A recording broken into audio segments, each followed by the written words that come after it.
Everyone. Matt is back with something a little different. So if you watched my video of me giving an update on the channel, then you know that I don't have the time to make a usual reaction channel anymore. I can't make reaction videos like I used to a year ago because I just don't have the time for that. Sorry for the desk is a little shaky. So I decided to do a sort of a compilation video where I give a summary of my thoughts on the episodes that I watched per season. So since Ninjago Dragons Rising is split into 2 parts or 10 episodes each in a 20-episode season, I thought I would do I make a video on the first 10 episodes for one part, then another video for the next 10 episodes for another part, and then I finish up the final 8 episodes of Batman Caped Crusader. That's just summing up what I said in the update, but let's move on to my thoughts on Ninjago Dragons Rising, Season 1, Part 2. Okay, so Season 1 of Ninjago left off with the ninjas escaping Imperium with a bunch of dragons and going back to the monastery, so that was how Season 1, Part 1 left off. Okay, so Season 1, Episode 11, the Temple of the Dragon Cores.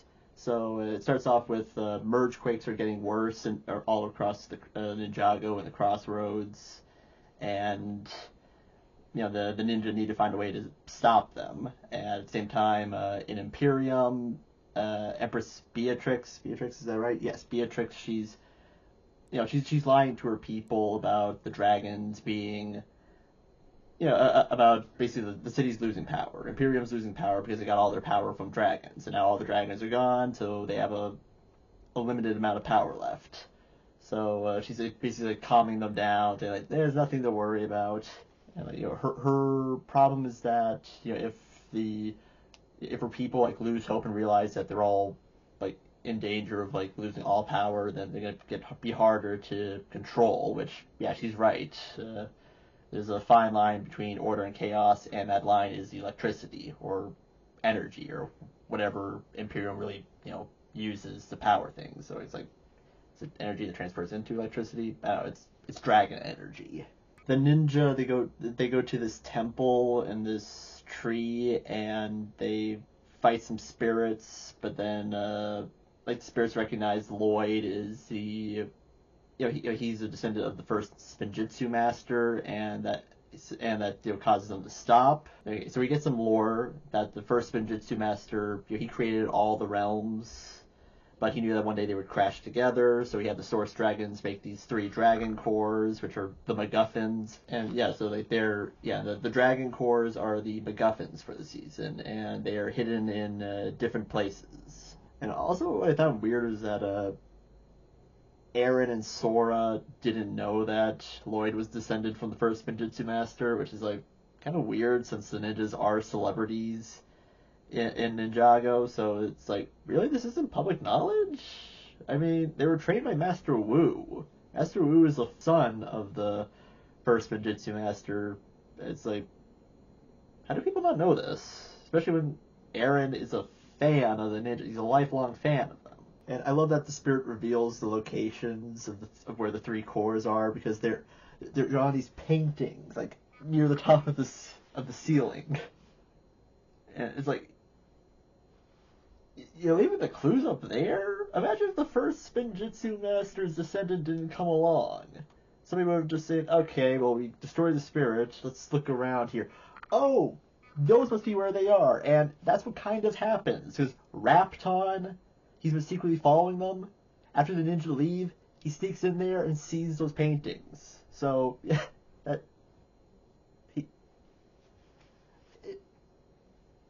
So he takes a picture of them and sends them to the Empress, so now she knows about it. Yeah, so it's a real foolproof plan there for first Spinjitzu master and spirits. Jeez. So the Empress wants to steal the dragon cores for herself so she can control the merge quakes. So as a weapon, because that's all she wants is control and power. She's a standard bad guy. and also to destroy the ninja, of course, because like they're the only obstacle in our way of total world domination.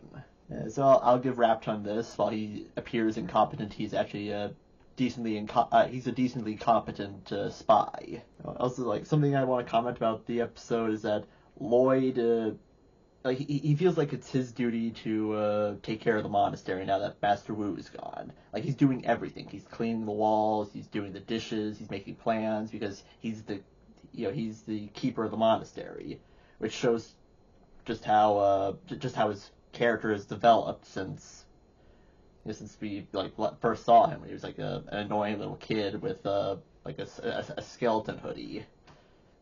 And that would have actually been a cool thing to wear while doing these Ninjago videos. I really wish I had thought of that before. But yeah, so he's like super stressed out because he feels like he needs to do everything, which is weird because when Master Wu was around, I thought that all the ninjas kind of shared chores in the monastery. Like somebody would do the dishes one day, then somebody else would do them the next. At least that's what I always imagined. So I don't know why they can't still do that. Yeah, so I don't know why he believes that taking care of the monastery is his sole responsibility when the ninja are all about teamwork. But maybe that's an effect of him being alone for so long after the merge happened. So Aaron and Sora, they get somebody to help Lloyd do all the chores in the monastery, and it's their frog friend Frohickey. Like that's such a random person to bring into the mold, but anyway, so Frohickey, like he's a super, like he loves his cleaning things, so he starts doing all the chores for Lloyd, and he's much more I guess balanced in this than Lloyd is. I guess he's much better at keeping track on what to do and how to do them and how fast to do them than Lloyd is, since like he doesn't seem to find doing all the chores all that much of a hassle. He doesn't seem much of a problem, so I guess it's good. But once again, there's like 7 ninja in the monastery, or at least around that number at this point in the series. So I still have no idea why Lloyd thinks he's the only one who should clean the monastery. Frohickey mentions like when he goes into the monastery, he mentions that he's heard tales of the ninja since he was a tadpole. Like, a tadpole? How much time has gone by in the series? Like, I mean, it's obviously been a few years, but it's how old are the ninja? Have like 20 years gone by? 30? Because I still think of them as like late teens, early to mid 20s. Also, Frohickey doesn't name what what realm he's from, but he's got to be from Chima. Come on. Where else is he gonna be from? He's from Chima. Yet they never mention Chima. I don't know why. There's all these animal people walking around, yet none of them are the animal people from the Chima series. They're just different animal tribes. Where's Chima? So episode 11, Temple of the Dragon Cores, is a good starter episode for the second half of season 1. And then we have the second episode, Gangs of the Sea, where we find out Roz is still in prison for getting beat up by 2 teenagers. Yeah, I'm still weirded out that just happened to him. Come on, you're a great warrior. You let Aaron Sora just mop the floor with you. And also, one thing that I noticed is that he doesn't have like a prison jumpsuit on despite being in prison, because the animators didn't want to make like a new model for him if there wasn't going to be like a prison jumpsuit Ross minifigure in a Lego set. So like the Empress makes plans to take out all the ninja, while the ninja make plans to split up and find the Dragon Cores. So Nia is going with Ryu, Sora, and the Dragon Sora, because remember Sora took her name from the dragon. Her real name is Anna. Also, why is human Sora, pink-haired Sora, still going by the name Sora if she's not hiding from anything? Like, just call yourself Anna. I don't even know why you had to change. Well, I guess she was on the run, so she had to change her name. But I still don't know why she's still like referring to herself as Sora when I think Aaron knows that her name is Anna now. But maybe she likes Sora better. Kai's going with Wildfire and Heatwave. There's some tension between them since they're both like fire users. And it's mentioned that Kai is older than Wildfire, which, once again, how old are these characters? Because in in several moments between throughout season 1, part 2, Wildfire refers to Kai as old man or as old, and he's like, I'm not that old. I'm like, yeah, you're not. How old are you? Are you over 30? Are you almost 40? How old are you people? Seriously, I know it shouldn't bother me, but it's like they all look the same as they were, in the original Ninjago series, like except for when they had to got the reboot facelifts, after the movie. But other than that, yeah, they all still seem the exact same as they were. Like if 20 years have gone by, I like for that to be confirmed. Finally, Aaron and Lloyd, they go together and take the Destiny's Bounty, while Zane stays behind with Frohickey to study the Mergequakes. Zane wants to find Pixel, so I'm happy that they haven't really forgotten about her, since sometimes a lot some people have forgotten about Pixel as like a member of the team. He's not like really a ninja. Lloyd, while they're going to their location, Lloyd brings up how Aaron can transfer his spinjitzu to objects, which he did in like the 3rd episode or something. Like he does spinjitzu while holding an object and he throws it, and the object starts, he has the spinjitzu powers.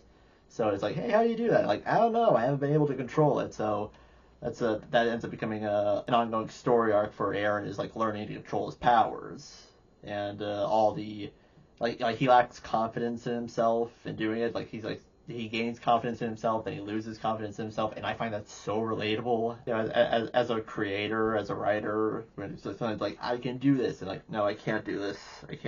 So yeah, that's what makes Aaron my favorite character. My journey as a writer is sort of, it's alongside like his journey as a ninja. And so while Aaron, like, he learns how to transfer things to objects, apparently it causes them to explode on impact, like Gambit and throwing cards, like the show is a bit inconsistent on that. Sometimes like he learns how to do it, and other times he can't learn how to do it, which is fine. Like it's not something he's gonna get like right away. But in any case, it causes the ship to go down. Like Lloyd training Aaron how to throw spinjitzu objects, or objects powered by spinjitzu, it causes the ship to go down. And you realize that the Destiny's Bounty, like, it falls out of the sky every other episode or something. I know it's technically Aaron's fault, but the ship was probably ready to crash anyways. So they crash into the ocean, and like they mentioned that how the water of the ocean is red, but sometimes it looks blue. So it's like two oceans merged together. Like one's red water, one's blue water. But the animation's not consistent with that, which is kind of disappointing, because I think that's a pretty cool idea of a red ocean. While they're in the ocean, they come across this village of Merlopians, and they're in control of this giant crab monster. Attacks them, so they have to really just get out of there. They come across these algae farmers led by this guy named Dale, and he reveals to Aaron and Lloyd that they're the actual villagers from that ocean village, and the Merlopians took them over and kicked them all out. So Lloyd and Aaron, they agreed to train them. So, and I guess it's just for over a few hours. But it's like, oh. So in less than a day, they're able to train these farmers to be good enough fighters to help, to take back the village from the Merlopians. But, whatever. It's like, they're on a time limit, so they can't have a 5-episode story arc or whatever. In any case, if Avatar: The Last Airbender would do something very similar occasionally, so I'm not going to question it. So after training them Seven Samurai style, I also want to note that occasionally we'll see scrolls or posters of this language, and I've been told that Ninjago has its own language called, I think it's called Ninjargon, and if that's true, I would love to learn how to write in it, because I think that'd be really cool. So they invade the village, and Aaron, he's trying to give spinjitzu to plates that he's throwing, but it's just not working. Lloyd, he attacks the leader of the Merlopians. He has this crown on his head, so he knocks it off, and the Merlopian's like, "Oh, thanks, you saved me." And turns out that the Merlopians weren't in control of the crab monster was in control of the Merlopians, which I think is a twist stolen from that direct-to-video Atlantis, a Disney Atlantis movie where it turns out the Kraken was mind controlling all the people in the village, but nobody really saw that movie, so you can't really say that they stole the idea from them. But it's still confusing because it's like, okay, so the giant crab monster is controlling all the Merlopians, but like only the leader has a crown on his head that he was using to control them. So like how does that work? Is like he controls one of them and then as a result controls all of them, or were the Merlopians following their leader's orders because they didn't know he was under mind control? That's kind of skimmed over a bit. But so like the Merlopians and the villagers, they team up and fight the crab until Lloyd knocks this big tooth out. Like there's a tooth in the crab's mouth that's like giving it the power to control them. So they knock it out, and then the crab shrinks down and swims away. Yeah, and like so Aaron and Lloyd they come to the conclusion that someone or something gave this giant crab the ability to be huge and strong and mind control people. But they don't really know who. So it's like, are you sure that it didn't just find it? Because like this is I don't know if this is gonna be like a plot point later on in the series, but it's like, who gave this crab the powers to control people's minds? I watched seasons 1 through 3, and that has not been followed up on. So I don't know if that was just a conclusion they came to without any evidence, or if that is going to be, or if they are going to follow up on that in like season 4 or something. So the farmers and the Merlopians, they decide to live together now as one. So I guess like there's no harsh feelings, and Aaron and Lloyd continue their journey. But Kai and Wildfire are they're in trouble. In the episode Wyldly Inappropriate, season 1, episode 3, the Kai like Wildfire apparently angered this tribe of skeletons, and now they're in this now they're going to be like executed in this big this pit. It's like a trap called the Walls of Punishment. Kai's able they're able to get themselves out, and Kai's actually able to negotiate them to like forgiveness, like, hey, we're sorry, but Wildfire pranks them, and like this is something that's also sort of a storyline for her, where she pulls a prank and it angers somebody and gets them in trouble. Yeah, so I don't think Wildfire really knows what a prank is. Like her prank on the skeletons involved like her just stealing their sacred gems and then lying about it, and then instead of like being like forgiveness, she just torments them again. And Kai and Wildfire have to escape on Heatwave and get out of there. So I don't think she knows what a prank is, because she's been living with a dragon her whole life. So of course she wouldn't know what a prank is. And we get some really good character bonding between Kai and Wildfire, because Kai's trying to tell Wildfire that she needs to be more mature with her elemental powers, and how she acts around other people, which shows us how mature Kai can be, because there were times in the original series where Kai would be pretty immature. Like after the fame went to his head, he was all like, yeah, woo, girls like me, I'm famous. Yeah, so and I felt like I felt like that kind of stunted his character growth, because he was, up until that point, he was being a mentor to Lloyd till Lloyd grew up, and I guess he couldn't be like a big brother to him anymore for some reason, but he became more of a hothead. He also refers to Wildfire as a kid, which is weird. Like, Wildfire is a kid, you're old. What is the age difference between you two? I can't tell because you're Legos, and you don't have like a white beard like Wu does. They find the Dragon Core with a race of beings called Lava Tides. They're these, basically their whole bodies look like the Thing's head. The Thing from the Fantastic Four, Marvel Comics. So imagine the Thing's head with tiny little limbs, like tiny little arms and legs. Like that's what a Lava Tide is. And the Lava Tides do not like Wildfire, because Wildfire used to prank them all the time, and by prank I mean terrorize them. One prank was like defacing a sacred monument to them. So Kai and Wildfire, Kai is able to get Wildfire to reluctantly agree to clean up all the pranks that she made. So Kai and Wildfire, they're going around their kingdom, cleaning up the messes that she caused, fixing things. and like the deal is that the Lava Tides would give them the Dragon Core if they are satisfied with the cleanup. And it shows how Wildfire just never really learned the concept of responsibility, even being raised by a dragon and this what was it, an education robot. Wait, what happened to that thing? Was it destroyed? Yeah, like her ship crash landed near Heatwave's home. Heatwave adopted Wildfire, but then there was also this like robot, this like floating robot egg thing that was also helping her, like teaching her how to speak English and learn basic math. And she'll abandon it to go look for Heatwave. But she never really had a chance to go back to it because they've been living at the monastery. So what happened to the education bot? And there's a second storyline. There's also a second storyline involving Zane and Frohike where they go to the crossroads to get this material called Wyconium to help them locate their missing allies. So Jay, Cole, Pixel, possibly Wu. And this is Zane's first time like leaving the monastery to to go to the crossroads. He's never really explored it since he was like in this egg for a certain amount of time, like recharging or in stasis. I was like, really? You never actually you were never interested in leaving? Well, then again, I don't really know how much time.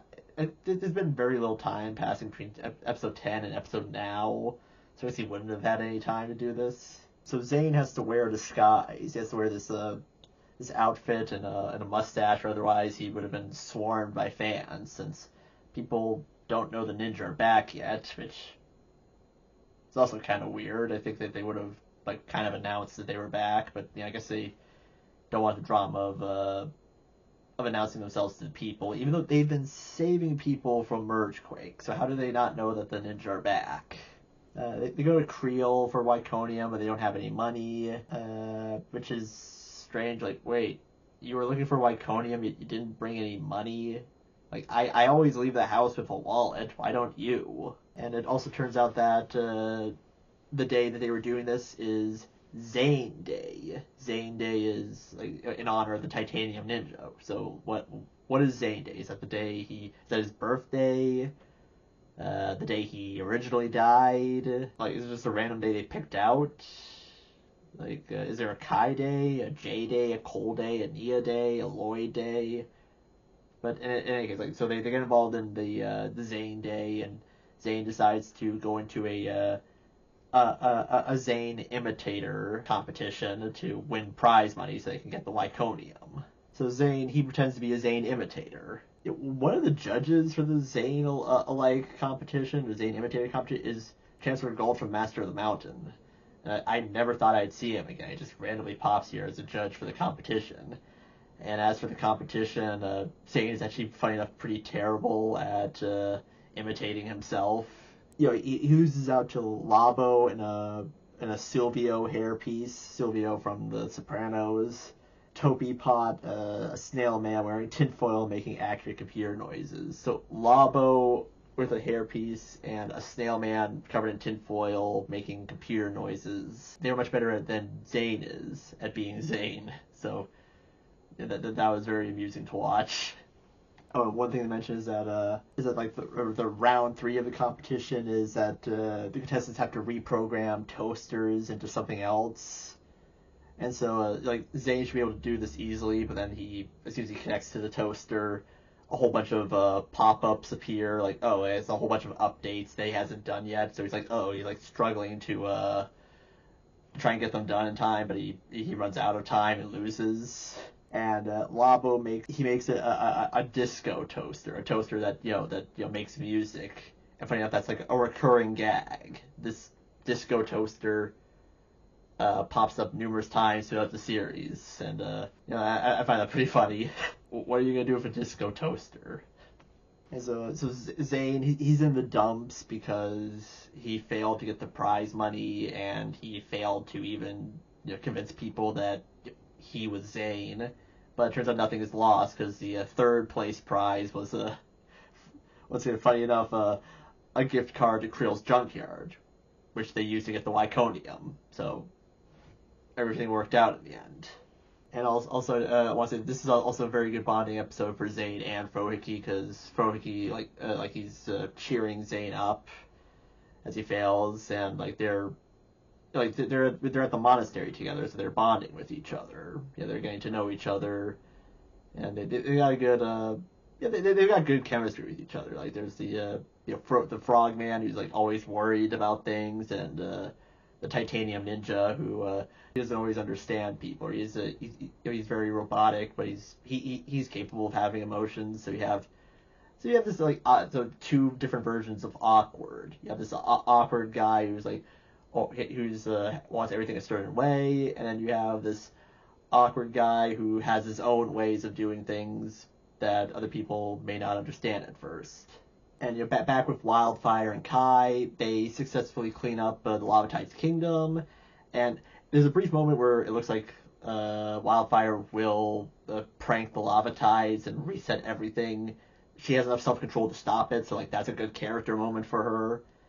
And then it turns out the Lavatides just go psych, because like the Lavatides prank Wildfire and Kai as revenge for all the times that the Wildfire has pranked them, which is also a very good lesson that if you torment somebody long enough, they'll get you back, and they might not always accept an apology that you give them. So they throw the dragon. So the Lavatides prank Wildfire and Kai by throwing the dragon core into the pit of no return, and they don't even seem to care that they may have just doomed the world for this, because they were able to get Wildfire back for all the times that she pranked them. And it's a very funny and unexpected twist. Like I did not see it coming. So Kai and Wildfire, they go into the pit of no return, and they find some wild melons at the bottom. They're like these, they're like I think like fruits that grow in the land that Wildfire comes from. And it turns out that these wild melons are infested with death wasps, and like this is actually payoff to something that was mentioned earlier, so I like that. So they get the dragon core from the bottom and escape, only for Dorama to appear and take it from them. Yeah, so like the episode ends with Kai hoping that Nia and Sora are having better luck than them. Also, I just want to point out that there's no Aaron or Lloyd in this episode, which surprised me. Like, oh, okay, so it's just a Kai and Wildfire episode. That's fine. Yeah, so the episode was great, lots of character development, and between new characters and classic characters, so lots of relationship building. And then there's episode 14. The Last Djinn. Oh, the Djinn are back? Cool. I know that I know the season of Nauticon, Skybound. I know that's not like the most well-loved season, but I like the concept of Djinn, so I'm happy that the Djinns are coming back. So instead of like starting off with Sora and Nia, it starts off with Zane like missing Pixel again. And they're trying to figure out how to open the portal gate with no success, because that's why they needed the Lyconium, I think, or at least part of the reason. But Nia, Sora, and Ryu, they're trying to locate the dragon core in a mountain. And I remember like Nia, she says that we have seeker stones. Like she takes like out these seeker stones that she got from the Cloud Kingdom that are gonna help them find the dragon core. And Sora's like, oh well, with my luck, we're probably gonna lose them or something. So like Sora has a very low opinion of herself due to, I guess, like her streak of bad luck. And she even says that the stones will get dropped in acid before they can even use them. And Nia's like, that won't happen. And then the floor literally opens up and they all drop into an acid pit. So I guess the universe was listened to them.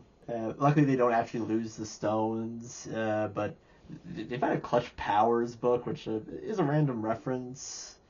But I honestly would not mind it if Clutch Powers never appeared in the series again. He's like, he's kind of a nuisance. Like more of a nuisance than Dareth, which is saying something. So like while Mia's trying to help Sora with her confidence, coming back to Zane and Frohike, Frohike's not like he's not a perfect. Keeper of the monastery. He cleans the floor with a toothbrush, which even Zane's like weirded out. And this is a guy who was sitting in a fridge once, like eating cheese. They find out the tomb that they're in. Nia and Sora, they find out that the tomb that they're in was built by Djinn from Ninjago, which is what's it like some really good fan service for somebody like me who grew up watching this series. They put the secret stones in an altar. It doesn't seem to do anything at first, but then like it actually leaves these marks on their hands that they don't realize at first. It's like, oh, that can't be good. And there's a weird thing in this episode where Zane's like always talking to a picture of Pixel, like, and it's like, I miss you so much, Pixel. I love you so much. And it gets kind of weird after a bit. Why can't he discuss these thoughts to himself? Like, he has a literal computer in his brain. He is a living computer. I know Zane would speak out loud to Pixel, but that was when they shared the same body. This is very different. Nia and Sora, they leave the tomb and get attacked by ghosts, different ghosts than the one in that tree where the location of all the dragon cores are. They fight them off. They hop on the dragons and like fly away. So they escape the ghosts, hide in a cavern, and they find the Last Djinn in all the realms. Aracor. He's a red Djinn, and unlike Nadakon, he's actually a really cool guy. Basically, the whole episode, Zane and Frohiki, like he's trying to learn how to take care of the monastery. Scrubbing the floor with a toothbrush. He's on a mop machine and it's malfunctioning, or like he's like messing that up. He rearranges all the scrolls in the wrong way. What is that? I feel like that Frohiki and Zane scenes don't last very long, so and it was like so it's like I don't know why. I feel like they were just there to pad out the episode a little bit more. Or maybe like the episodes, or maybe their scenes need to be just a little bit longer, because I feel like they just start and end a little abruptly. But other than that, I laughed at them, so I don't have much of a problem.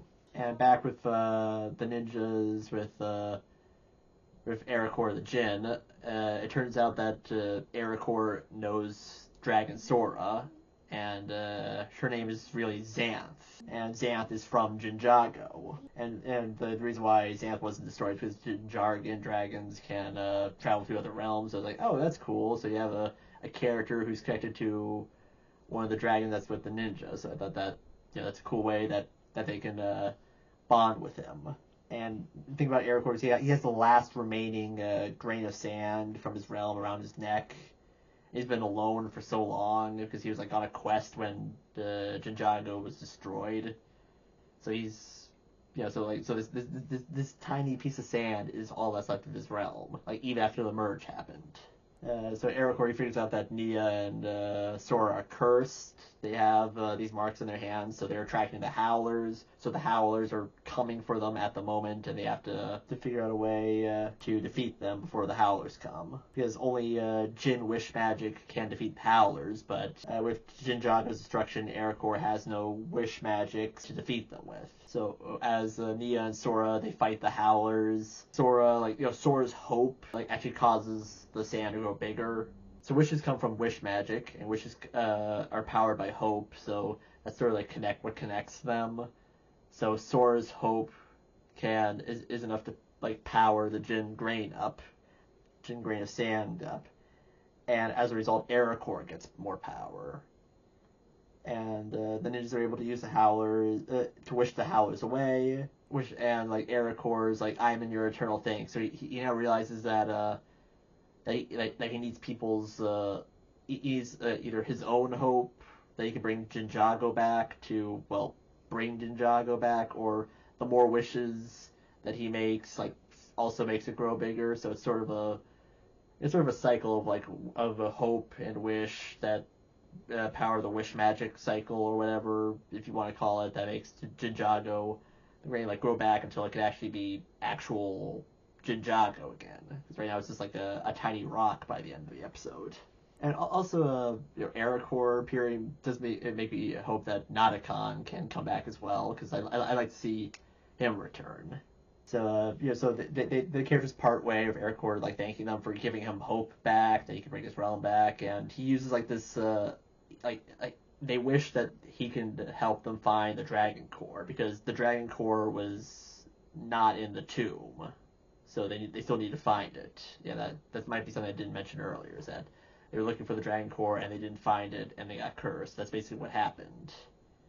And at the same time, Frohiki's about to leave the monastery because he doesn't feel like he's doing a very good job of being a keeper, but Zane's able to talk him out of it. Yeah, but like going back to what I said before, is that like the scenes between Zane and Frohiki, I feel like are very short. Like I like the idea of Frohiki struggling with confidence in himself, but I feel like that's something that could have had a little bit more time, since we got a lot of Zane and Frohiki scenes in the previous episode, so this would have been a good follow-up.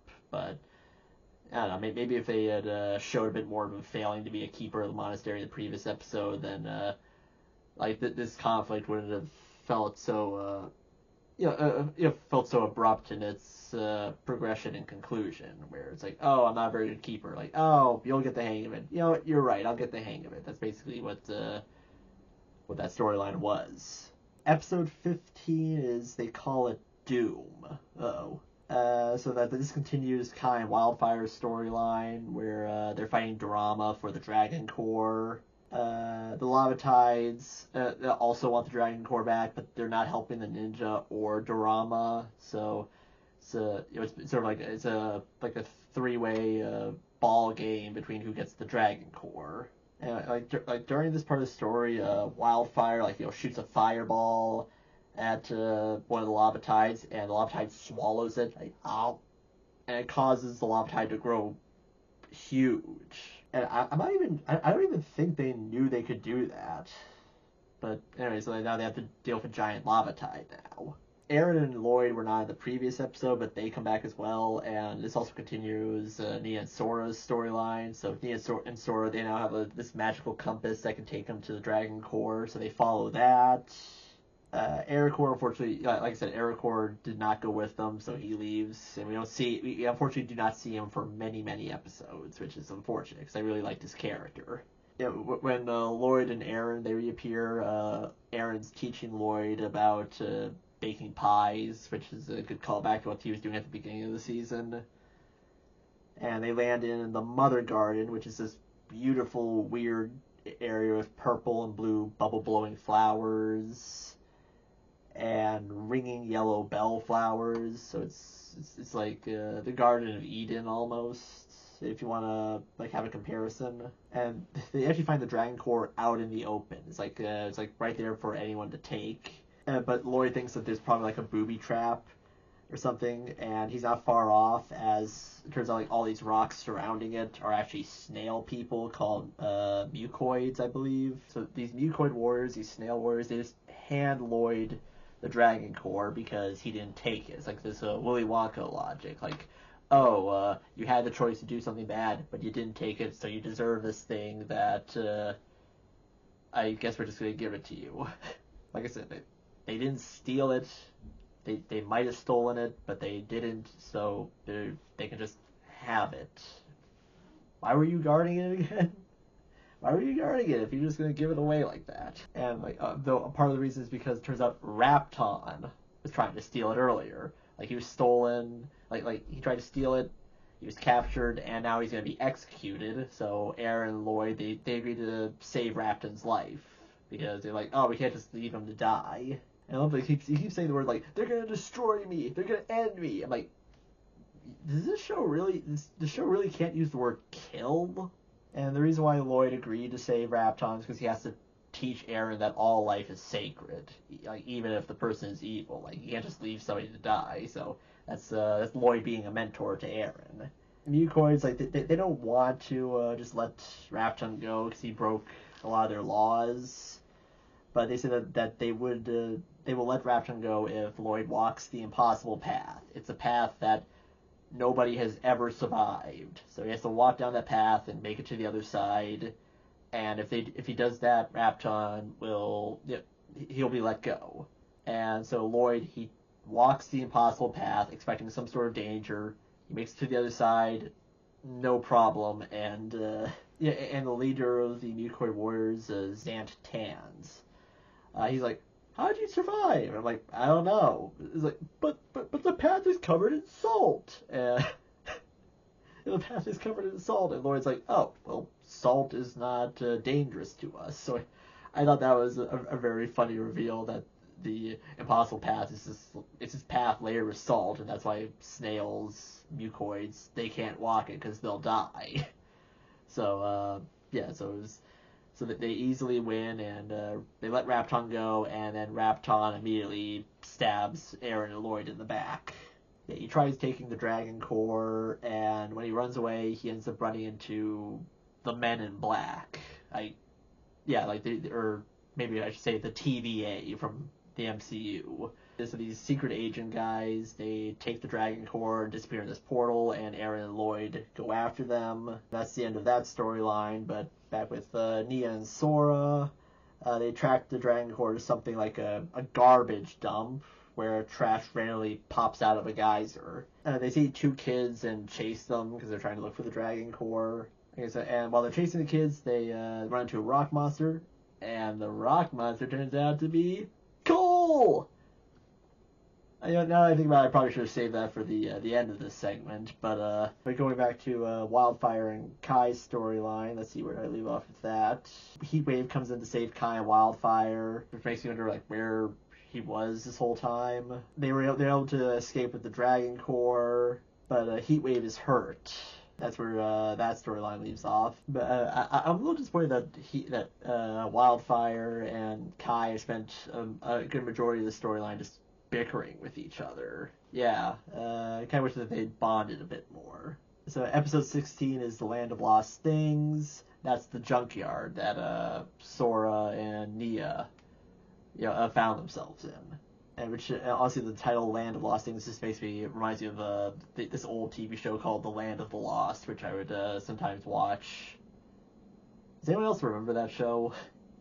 So it turns out that Cole, he's developed this ability to turn into a rock monster, which is something that he never does throughout seasons 2 and 3. Yeah, like he's able to form these rocks around him, become like a giant rock golem. But like I said, I don't recall him doing that in seasons 2 and 3. If he did do that, then it was like only once, and I was immediately forgotten. So I really don't know what was the whole point of introducing this big power if he was never, ever, ever going to take advantage of it. But that's another complaint for another day. So Cole, he reunites with Sora and Nia after a brief scuffle where he recognizes them, and he introduces those two kids as Fritz and Spitz. I don't remember which one's which. Sorry. And they're part of the Finders, this group of people who live in the Land of Lost Things. So the Land of Lost Things is basically where things go when they are lost. Like when people forget about them or they can't be found, they just disappear and end up in the Land of Lost Things. I don't know how that works, but whatever. So if you lost your car keys, that's where it is. If you lost your car, that's where it is. And I remember Sora, she says that the Land of Lost Things is sort of an Imperium legend where lost things go. And there's like this robot golem called the Hoarder, which terrorizes the ninja and the Finders. Also, Cole says that he's been having trouble using his Earth powers since the merge, saying that it feels like the Earth is screaming. So he puts his hands to the ground, it's like, things don't feel right. I find this interesting because I think he might be the only elemental master, or at least the only ninja. No. The only ninja and the only elemental master whose powers were affected by the merge, because the lands are screaming because the merge happened. Like, he puts his hands to the ground and he feels that something is different. We don't get that kind of effect with any of the other ninja or their elemental powers, so I found that pretty interesting. We meet the final two members of the Finders. One is Geo. He's I think he's part Muns, part Gekkel. Those two races that lived in the mountain that and Master of the Mountain storyline. He's the elemental master of fusion, so he can just fuse things together. Like if you want to fuse like a rock and a big stick together to make a tiny hammer. That's what he does. He fuses them together. And like I remember like Neo's like, wow, it sure is a lot of new elemental masters coming around, and I think it's supposed to be like a result of the excess abilities due to the excess energy due to the merge happening. But I'm like, how is fusion an element? Like fire, ice, water, lightning, earth. Like those are elements. Fusion's not an element. That's a superpower, and it's only gonna escalate from here when it comes to elemental powers. They're all able to escape the Hoarder and meet Bonzel. She's a skeleton with. She's a moody skeleton. Just think of sort of think of like Aubrey Plaza's character April from Parks and Recreation. If she was a skeleton, I think that's what you'd get when you had Bonzel, except just slightly happier. Also, I just want to say I love the diversity of Dragons Rising so much. Like just the number of creative characters running around. Like it's not just humans. It's also like you get Serpentine, you get geckos, months, all these animals from the wildness. Oh, also, I just want to say, I recognize that Chima was this floating island in the sky, while the wildness was the actual realm that they all lived in. Like, I just want to clarify that. I understand that Chima was not the realm itself, but still, I feel like we should see Chima, since it was literally the name of the show. But, oh, and another thing is that I like looking at the mucoids and the lava tides. It made me realize that like the show is creating characters without the intention of like making Lego minifigures, because like there's like parts of the lava tides or the mucoids where I'm like, I'm not sure if you could make a minifigure out of them. I mean, I guess you could, but it's like they're designing these characters without to make them look like Lego characters, but it's not with the intent of making a minifigure out of them. Like if Lego would make a minifigure out of these characters, then they would have to make them look just slightly different to make them work.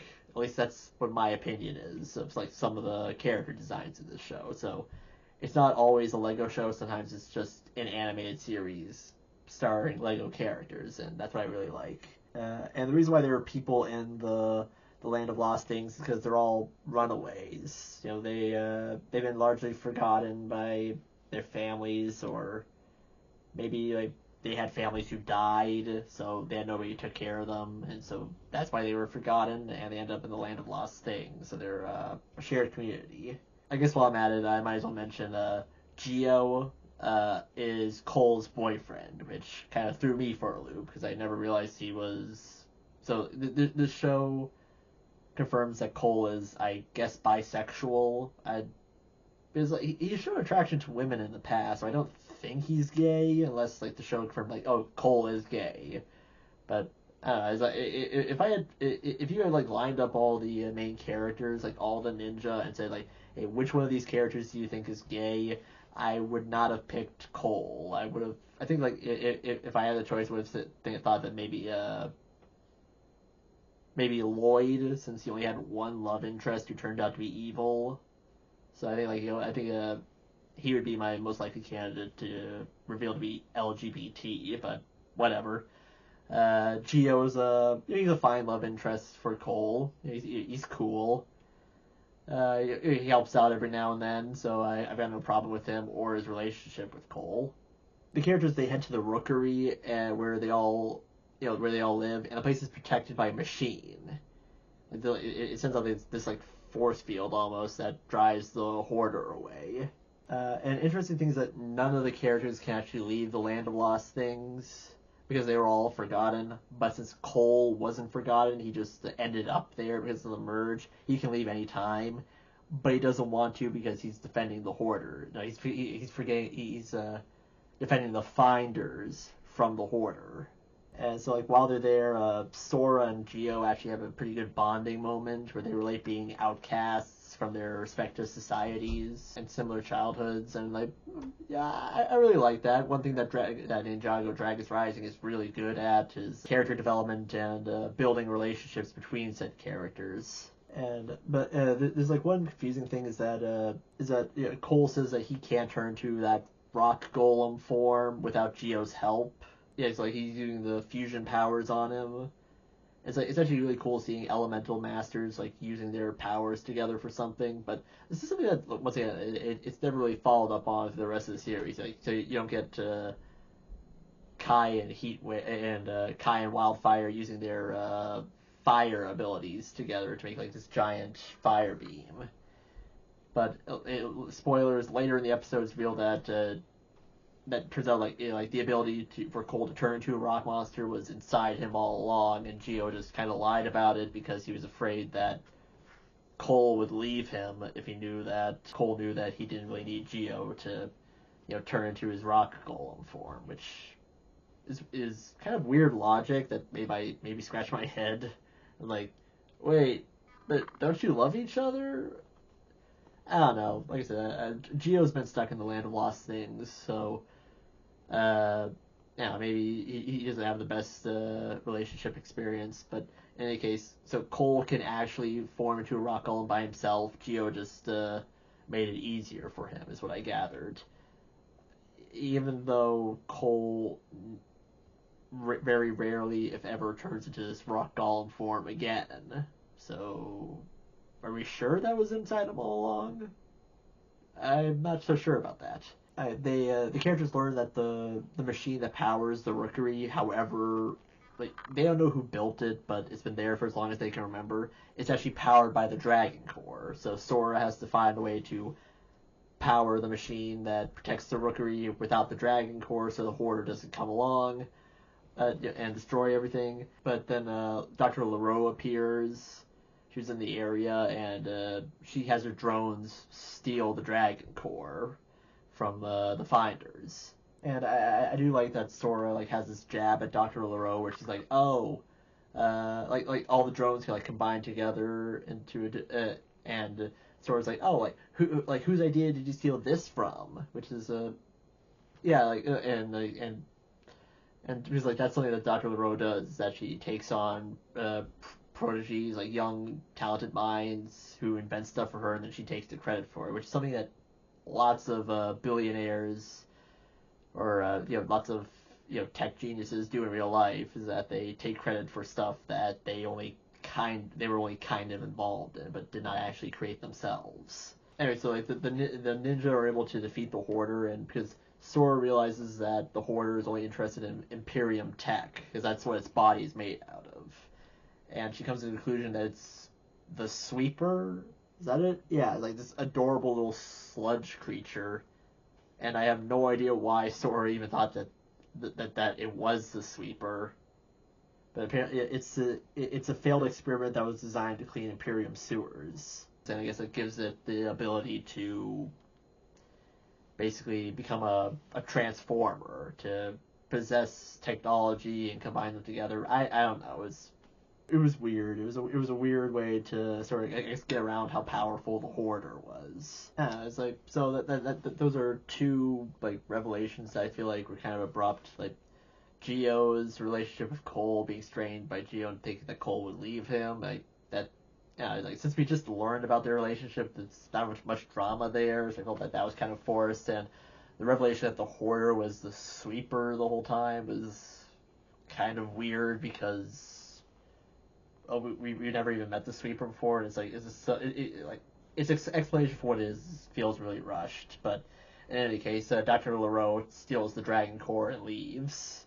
But that's the main storyline, and there's a side story involving Kai and Wildfire bonding with each other while helping Heatwave. So like I said, Heatwave was hurt, so Kai and Wildfire, they break rocks, which have a substance inside that melts when heated up and helps heal Heatwave's wounds. And Kai tells Wildfire that he learned this from Master Wu. The substance actually seems to work, and Wildfire thanks Kai and even considers learning some of Master Wu's teachings, since Wildfire wasn't really interested in taking advice from Kai or taking Master Wu's advice from Kai. But like the Zane and Frohickey subplot from a few episodes ago, Wildfire and Kai's storyline felt kind of abrupt with like how short the individual scenes were.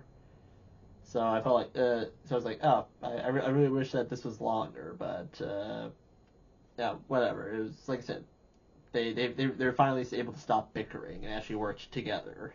And then there's episode 17, The Administration, which follows up on Aaron and Lloyd's storyline, where they jump through the portal after those two agents.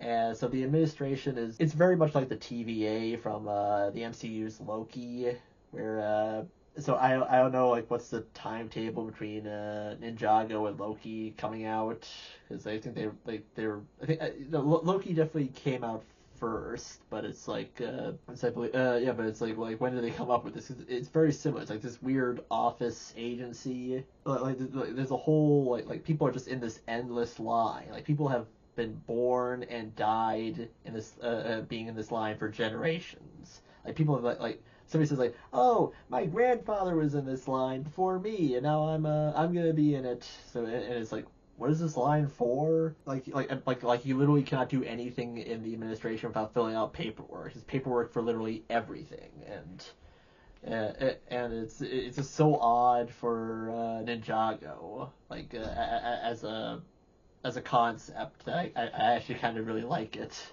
So Lloyd and Aaron, they don't have permits to be in the Administration, so they have to run through they have to run and try to escape all the agents that are after them. And while they're doing this, papers keep coming out of these tubes, which are giving Lloyd and Aaron directions. So they're being led to this person in this room, and I'm wondering like, who is it gonna be? Is it gonna be Pixel? Is it gonna be Dareth? Is it gonna be Jay? Like who is this character that is helping out Lloyd and Aaron? And the revelation is, get this, Zane. Yeah, like he tells them that at some point he was captured off screen by the Administration for trying to open the portal gate.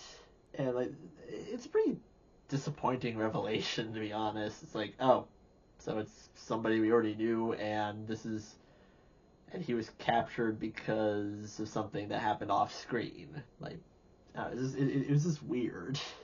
And so they locked Zane in the mailroom while they were preparing for him to be processed, and it turns out that the Administration isn't even important. Like they seem like they're the agency that runs everything, but it turns out that they're from the realm of madness, which explains why how everything is just so crazy there. And they just think that they're really important, when in reality they are just useless and incompetent.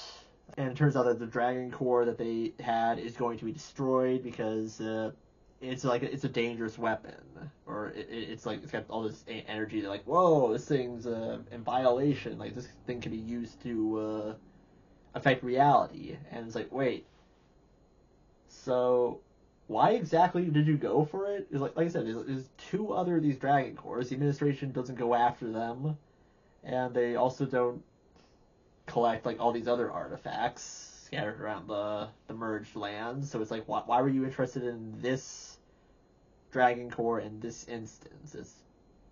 Honestly, I don't know, maybe I missed something, but it's like, why did the Administration take this Dragon Core if they weren't going to take the other two Dragon Cores, and why did they choose now to take it? So I really don't know. It's a pretty rushed way to, I guess, introduce the Administration, in my opinion. It was like they are not shown to be interested in any other reality affecting events in the future of the series either. Like they do appear in seasons 2 and 3, but they're not like searching for powerful objects. They're just useless, just going about their their form filling ways. So the ninjas split up. Lloyd makes it to the demolition level where the Dragon Core is going to be destroyed, where he takes control of a mech and saves the Dragon Core, while Aaron ends up in a portal room called Apartment of Reassignment. Oh, almost forgot. Yeah, the realm of reassignment, where agents send people lost in the merge back to where they are probably from. Yeah, they say probably, so they're obviously not very good at their job. So like Aaron runs off, and these agents call the manager, and this is my literal reaction to who the manager was. Jay! It's Jay! Yeah, so Jay just pops out of nowhere. So I guess that's what the Zane reveal was, where they think that, oh, it's gonna be Jay. Jay's gonna be the one helping Aaron and Lloyd. Then it turns out to be Zane. And you're like, ah, and you're disappointed, and you get pulled into this false sense of security, only for Jay to literally just pop up out of nowhere. Yeah, so that was a good twist. And I guess Zane fell into the garage because he's suddenly driving a color-coded car with ice abilities. Yeah, the administration just has that. By now, like that's obviously like something that kids will build. Like otherwise, why would you include it in this episode? So they all meet up and escape with the Dragon Core. And I'm disappointed that and so none of them realized that Jay was in the building with them. Like Jay in turn didn't realize any of them were in the building. So that's something that's going to be followed up on next season. Back with the Kai and Wildfire storyline, Kai and Wildfire are waiting for Heatwave to fully heal up. Wildfire is impatient because Heatwave's not healing fast enough for her. So Kai tries teaching her like meditation to make time go by faster. And like this is something that Kai says that this is something Master Wu taught him after Nia became the CNC bound, which is something very strange to just bring up to Wildfire. Like, oh yeah, my sister became the C. Oh, that's rough, buddy. If the show had made that joke, it would have earned my undying respect if they had referenced the Avatar: The Last Airbender like that. So this is a real the student has become the master moment for Kai. Because like he actually convinces Wildfire to do these techniques with him. And she even admits that they help her stay calm and focus until Heatwave fully recovers. And so everything seems alright until they realize that the Dragon Core that they have is actually fake. Like Dorama switched out the real one with a fake one. And so Dorama brings the real Dragon Core back to Empress Beatrix. And Lloyd, Aaron, and Zane are the only group to return to the monastery with a Dragon Core. Nia and Sora haven't returned yet, and so they know that Imperium is after the Dragon Core, so they go to Imperium when this big energy blast goes through the air, like when they're flying there. They see it whoa. That's how the episode ends. And then we have episode 18, Absolute Power, which starts with a Ross flashback where he's meeting with Emperor Levo. He's meeting with Beatrix's father, and he tells him I'm from the wildness. And he tells he tells the Emperor about the Source Dragons and the unlimited power that they could offer them, and they could potentially use that power to conquer the realms. And the Emperor isn't interested, but Beatrix is. And it turns out Beatrix has a twin sister named Zeatrix. She's the elemental master of something. Yeah, I forget what it is right now. I don't think they reveal it in this episode or even this season, but they reveal it in the future, so I'll wait until then to say what it is. Not that I can remember anyways. But so Ross is denied by the Emperor, while Zeatrix has purple elemental powers. And interestingly enough, the Emperor doesn't even acknowledge Beatrix, so he's so proud of Zeatrix for being an elemental master. And in the present, Beatrix is doing this propaganda film. She's being friendly with these two kids, and it turns out the two children in the video are just short adults in green screen outfits. You have to CGI them into looking like children, which is it's just so funny that she hates children so much that she doesn't even want to act with child actors. Imperium has 2 Dragon Cores, and Rapton gives them a 3rd.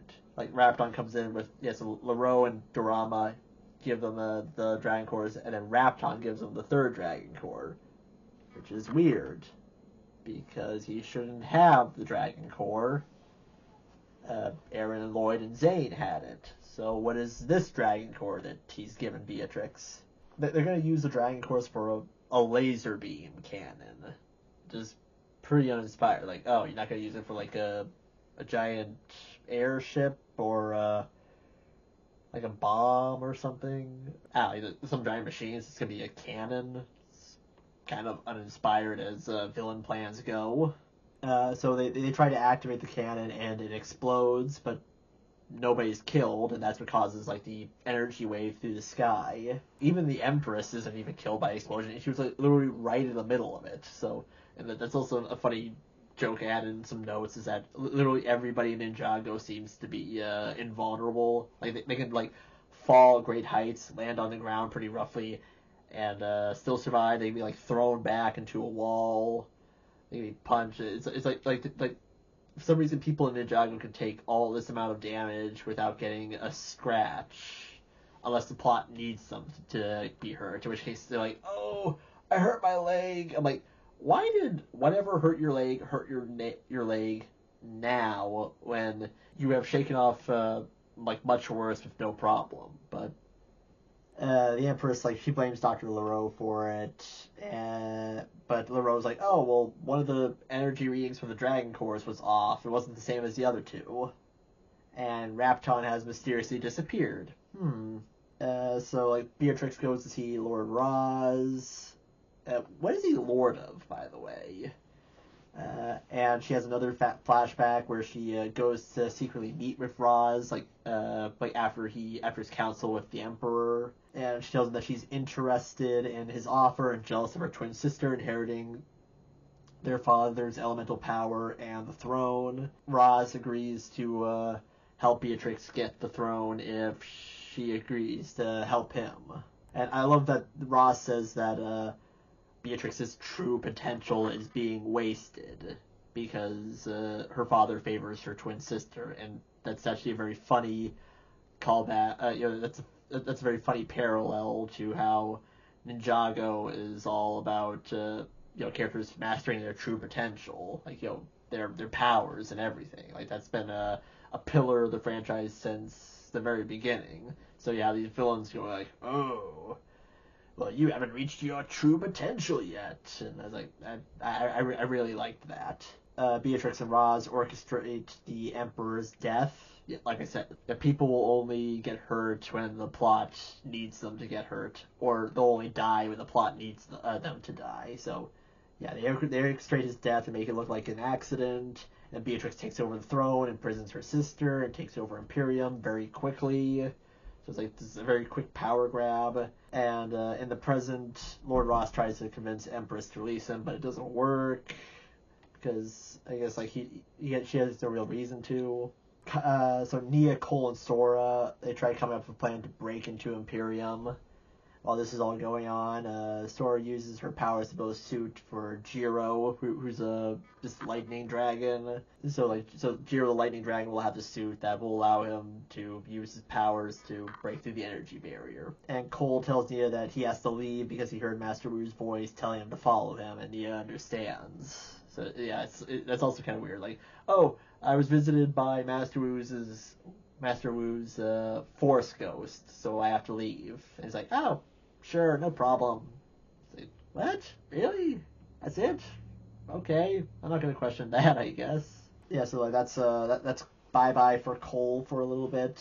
Kai, Lloyd, Aaron, Wildfire, and Zane, they're able to break into Imperium. They're quickly surrounded by guards, but the Imperium Team Protection Force from Part 1, led by Percival, those kids that were all about Imperium, they help the ninja. They're able to help them defeat the guards, and it turns out they've changed their name to the Imperium Teen Resistance Force. So I was surprised to see that they've gone turncoat on Imperium. And like the reason why is because they've become disillusioned with the Empress over several episodes. It's something that has only been that wasn't really a big focus. So that's also sort of a disappointment. Like, oh, I kind of wish like they had a bit more of a story up until this point to justify why they're betraying the Empress. But anyway, so Percival doesn't suck now. So, because remember he captured Ryu and in part 1. He was gonna like give them to the Empress to impress her, so now he doesn't care about that anymore. Finally, it turns out that the Dragon Core that Rapton brought to the Empress was a fake, which caused the explosion. So Rapton is actually part of the Resistance, which is a pretty big surprise. Like at the end of the episode, the Empress, she orders that energy be taken from the Source Dragon they have captured, even though Dr. LaRoe is like, oh no, it's not safe. But then Jordana, Sora's, arch nemesis, whose name she struggles to remember, like, who are you? Like, who are you? So I guess I can't do the voice, but Jordana's like, oh, I can do it, no problem. So now she's appearing again. And then we have episode 19, We Are All Dragons. The Imperial Team Resistance Force and the Ninja work together to try and steal the Dragon Cores from the Empress. But the Empress ambushes them. And as Nia, Sora, and Ryu are flying to Imperium, Sora talks about how brainwashed her parents are. Because that's the thing about her parents, that they're devoted to Imperium. And that's what caused the rift in their relationship and why she decided to run away, because they were really disappointed in her. Honestly, that probably hits pretty close to a lot of people, where people can just be so blindly devoted to a person or like a higher power almost, to the point where they'll just cut you off if you don't agree with their beliefs. Yeah, that's something I also noticed about Ninjago Dragons Rising, is that it's had some very good social commentary and very good allusions to the modern day without being too heavy-handed with a lot of the themes that they touch on every now and then. Yeah, so Nia, Sora, and Ryu, they see the rest of their friends being attacked by the Empress and her guards. So they join in and help them, because the armor that Sora gave Jiro actually worked. So they were able to break through the force field. And we get some more context for why Percival and the Teen Resistance Force don't like the Empress anymore. Is because they saw all the dragons get released. So when the Empress was like lying, saying, "Oh, it's no big deal," they knew they knew she was lying. So that's what caused them to no longer support the Empress. So while the ninja escape the guards, the dragons are fighting them off to get overpowered. And while Lloyd, Zane, and Nia sneak into the lab, Kai and Wildfire go to blow up what they think is the armory and cause a distraction. But they end up setting fire to the building where they store all the shoulder pads. Because like the Imperium guards, they love shoulder pads for some reason. And it's just funny to me. It's just like how much they love shoulder pads. So Aaron, Sora, and Ryu, and Percival, they sneak into this broadcast tower where the Resistance has someone on the inside, and that, Rapton. And they're going to, like, broadcast this message to all of Imperium. And it turns out that Rapton turned on the Empress as well, because he realized that, she went insane, or she was always insane. And, she's going to end up destroying the world in a request for revenge on the ninja. So that's why he joined the Resistance, because he's apparently he has standards. Of course, that doesn't mean that Rapton is an ally, a true ally from now on, or even a good person. Dorama briefly tries to stop them, but he gets knocked out. There's a lot of action in the last 2 episodes with the Empress, finally actually, doing something, because for now she's supposed to just been this woman sitting in a chair, being all evil with her planning. And she has like this epic fight with Lloyd, Zane, and Nia. And at the same time, Jordana and her team once again fail to get power from the Source Dragon. Like, they're trying to get power from the Source Dragon, but I don't know. It's like maybe they can't handle the Source Dragon's power, or they don't know how to properly get it from him. So Dr. LaRoe, she's warning Jordana that they can't do this because it's too dangerous. Like, you can't take the power from the Source Dragon, it's too dangerous. And Jordana's like, she just ignores them, and she orders all the safety protocols to be removed, and for the increase in power, even though it could cause an explosion. So this is Jordana going from being once again before now, Jordana was just a prodigy of Dr. LaRoe and a secret enemy of Sora. Now she's Now she's taken center stage, and she's upstaging Dr. Leroux, because like that's all she wants to do is be noticed, because like even her arch enemy doesn't take her seriously. But the broadcast goes out showing the Empress's lies and cruelty to dragons, like how they abuse dragons for powers, and the people of Imperium start turning on the Empress. Even though I'm pretty sure, like, in real life, even though I think the Empress could have just said, like, oh, it's all AI, it's all fake, none of it's real, and a lot of people would have believed it. But then again, this season came out a few years ago. This is before AI is being blamed for everything, so it was kind of behind on the times. Don't believe what you see and hear with your eyes and ears. While this is happening, Kai and Wildfire, like, they finally blow up the armory and look cool while doing it. Like, slow walk. And the title of the episode, "We Are All Dragons," I like that like what it refers to, basically that everyone in Imperium, all of them are being abused and deserve to be free. So it's like oh, the dragons aren't the ones that are being hurt. Like, it's also the people. Like, humans and dragons deserve to be equally free. So I actually really liked that message.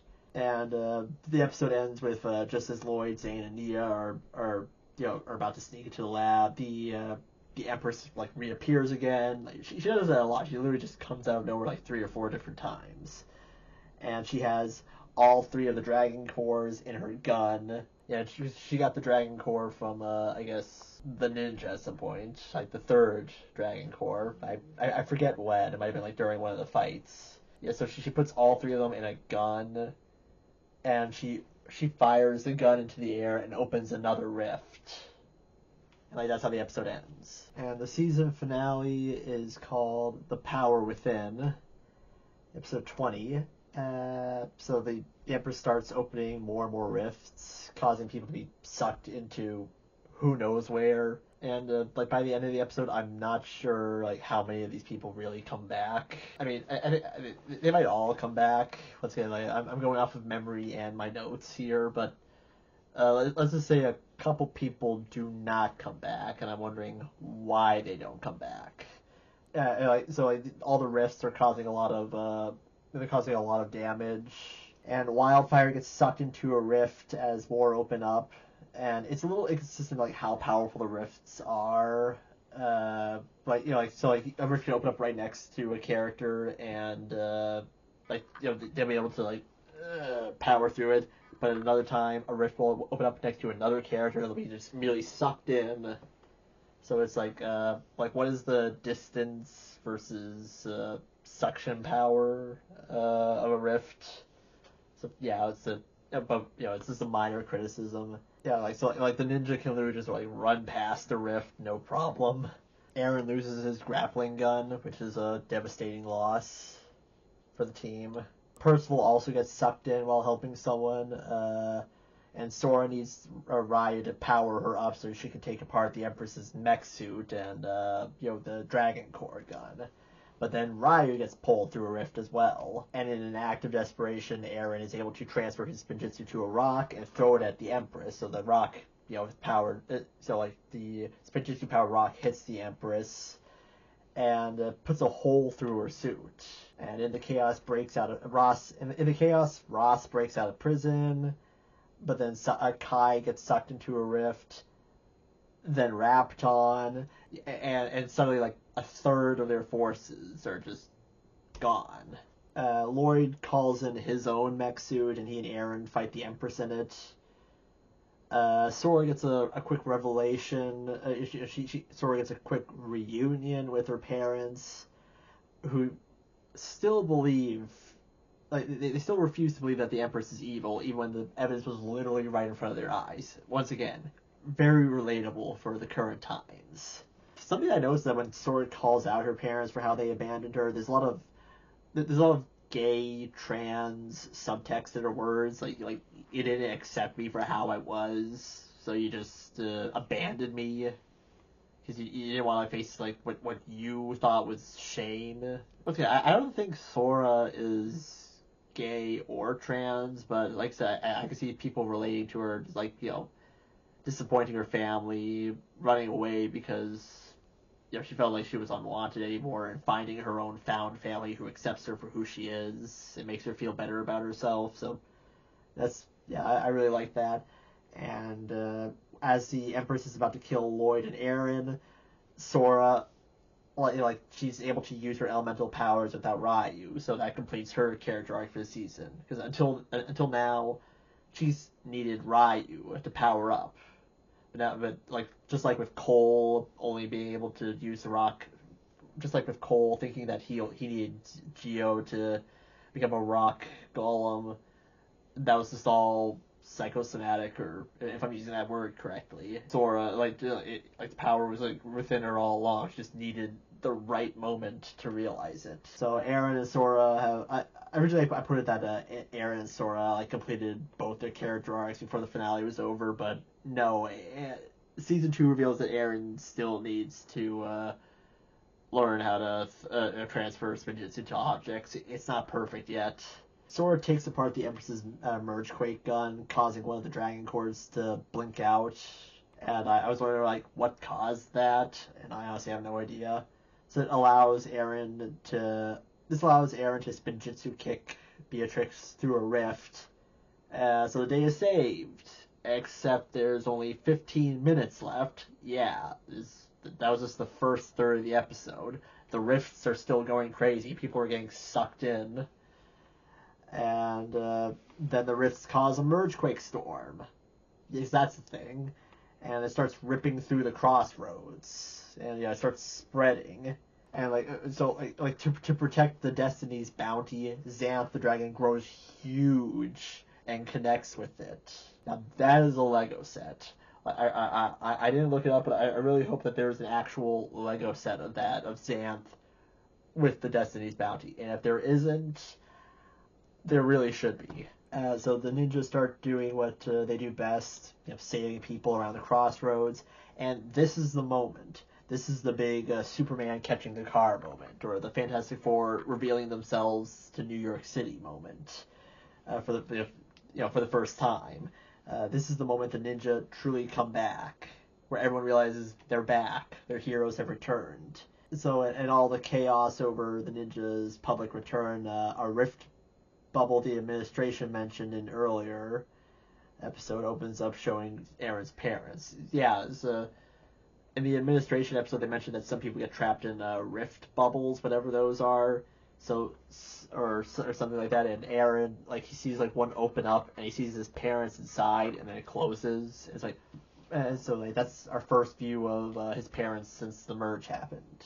And so the ninja need all 3 Dragon Cores to close the Mergequake. They need to close all the rifts and stop the Mergequake storm from getting worse. But as I said before, the third one it is at the monastery. Wait. The third Dragon Core is in the monastery? Oh. Yes, now I realize. Okay, yeah.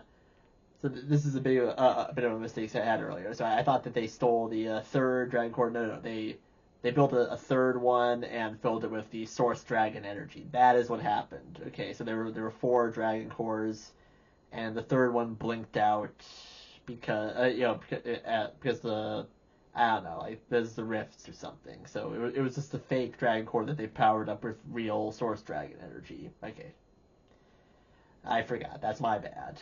I was wondering what that was a payoff to the Source Dragon getting drained of some of his energy. Yeah, so that's... Oh, yeah, I actually put that in my notes that I actually missed that the first time around. Oops.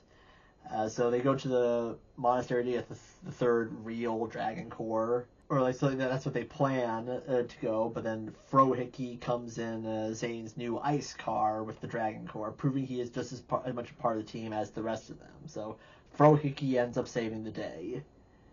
And the ninja have trouble figuring out how to get the Dragon Cores to work, but Sora realizes that since Lloyd is the conduit, he was made the conduit by the Source Dragon, which gives him all these visions, I'm not sure what the conduit really means in this sense, but the Dragon Cores are made with the Source Dragon's power, and Lloyd might be able to process their power. Makes sense to me, I guess.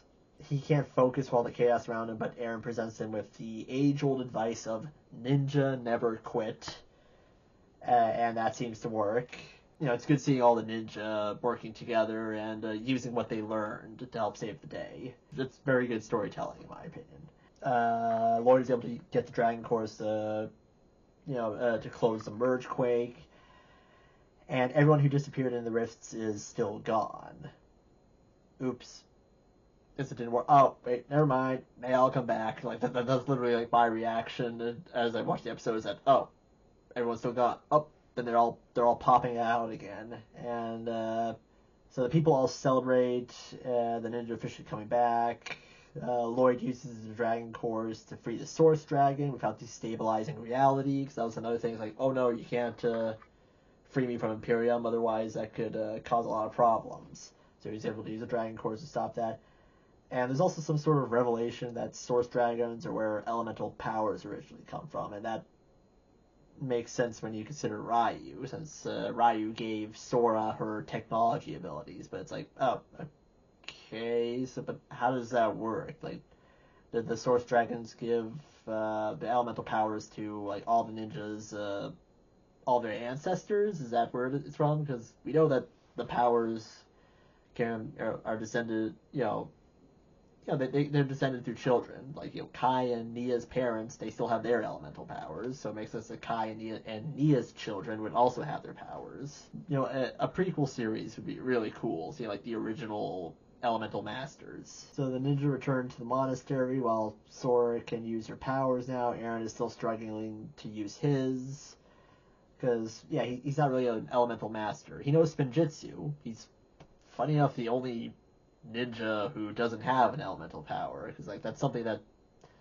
that evolved over time. Is that originally the ninja were just could use elemental Spinjitzu. They can like spin really really fast with like lightning Spinjitzu, ice Spinjitzu, earth Spinjitzu, fire Spinjitzu, and then it evolved to where they could just like blast elements like they're on Avatar: The Last Airbender. I keep mentioning that. I'm sorry. I see slight parallels and pockets of inspiration, but they were originally Spinjitzu masters, and then now they're elemental masters.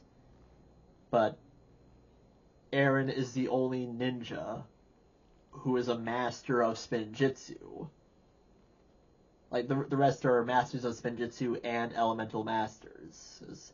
That's something that Ninjago moved on from over time. Sort of like how the Dragon Ball was originally just about finding the Dragon Balls, then became about fighting aliens and trying to save the world. And the Dragon Balls were still important, but they weren't like the main focus of the plot. So I find that interesting that Eren is the only ninja who lacks an elemental power but can do Spinjitzu, or can almost do Spinjitzu, while the original ninja, who at first could only do Spinjitzu and then evolved to having all these other crazy elemental powers. So I guess Eren, he's closer to what the ninja were originally like at the beginning of the series, while still evolving as a character, while all the other ninja, they evolved as a character, character-wise and power-wise. So despite being weaker than all the other ninja, including Sora, who doesn't know Spinjitzu but has an elemental power, he's still as an equal member of the team. If that sounds a little jumbled up, that makes sense to me, but I'm hoping you can all make something out of what I just said. Yeah. And Kai and Wildfire, they train while burning cans, like they're shooting fireballs at them. And while Kai turns his cans to ash, disintegrates them, Wildfire just melts hers, indicating that they might not have the same powers after all. They kind of do. I mean, Kai and Wildfire, they can shoot balls of fire. I feel like that's the same thing, no matter what label you give it. So Eren, part of the celebration, he bakes pies for everyone, bringing everything full circle, where he's baking pies at the beginning of the show, and he's baking pies at the end of the show. And this is all while Master Wu's golden ghost is watching them, all creepy-like. Wait, isn't he supposed to be leading Cole somewhere? What happened with that? Where is Cole? Oh yeah, he didn't even get to interact with the rest of the team. He left. So yeah, he left to go on that mission. So he didn't even get to reunite with them yet. That's a bummer. Oh, I've seen the rest of the series up until this point. Like season 4 is not even out yet, but yeah. So he will, spoilers, he will reunite with them. But it's kind of a bummer that he didn't get to reunite with them in season 1. And so at the end, Imperium becomes a democracy. Ross teams up with Jordana, revealing he has a and reveals that he has a master. It's like Ross like following the orders of some mysterious master. It's not the Overlord, is it? Okay, is it really gonna be the Overlord? And Jordana reveals that she still has some Source Dragon energy. Yeah, so that's how the season ends, revealing that Ross and Jordana are gonna be the main villains of the next season. So season 1 part 2 is just as good as season 1 part 1, if not better, because we got a few more characters, a few more missing characters, even if they didn't like interact much with the main cast. But you know, it shows that they will be back for future seasons. It was a very character-based season overall, like all 20 episodes, with lots of great character development and world building. I really love I really love all the characters. All the new characters they introduced, all the new lands. The animation is great. I'm interested to see like what happened to Empress Beatrix, like where she went. It's like I'm not sure she came back or anything. So is she dead? Like I mean take what I'm saying for a grain of salt. I'm gonna try and act like I haven't seen season 2 and 3. But I'm like, why didn't she come back with the rest of the people? Because we don't see her like in a prison cell like Ross was. It's only just like a lingering question. You know, for all we know, like she could be coming back next season. Maybe you have to wait until the next video to find out, or better yet, watch the actual series. Yeah, well, whereas season 1 part 1 I felt was like split into 2 parts. Like the first 5 episodes was sort of a setting things up with the character with Sora, Lloyd, and Aaron and Ryu, like as like the main team, and then then reuniting with Kai and Nia. But the second half of season 1 part 1, man, it's so confusing. Season 1 part 1, episode 1, whatever. The second half of season 1 part 1. That was the Imperium story arc. That was like 5 episodes dedicated to Imperium, but season 1 part 2 was 10 episodes dedicated to finding the Dragon Cores. And like I said, they did a lot. So while this arc was longer than the last 2 arcs, or well, the last arc was the Imperium arc. I didn't feel like it dragged. Like some storylines moved a little faster than others, or some storylines were I feel like were a bit more condensed than they needed to be, like just like B plots for some episodes. Nothing too grand. It's just some character moments I wish were given a bit more time. Anyway, season 1 of Ninjago Dragons Rising overall was incredibly enjoyable as a fan of the franchise, and it's a great jumping on point for people who haven't seen the franchise. And I recommend.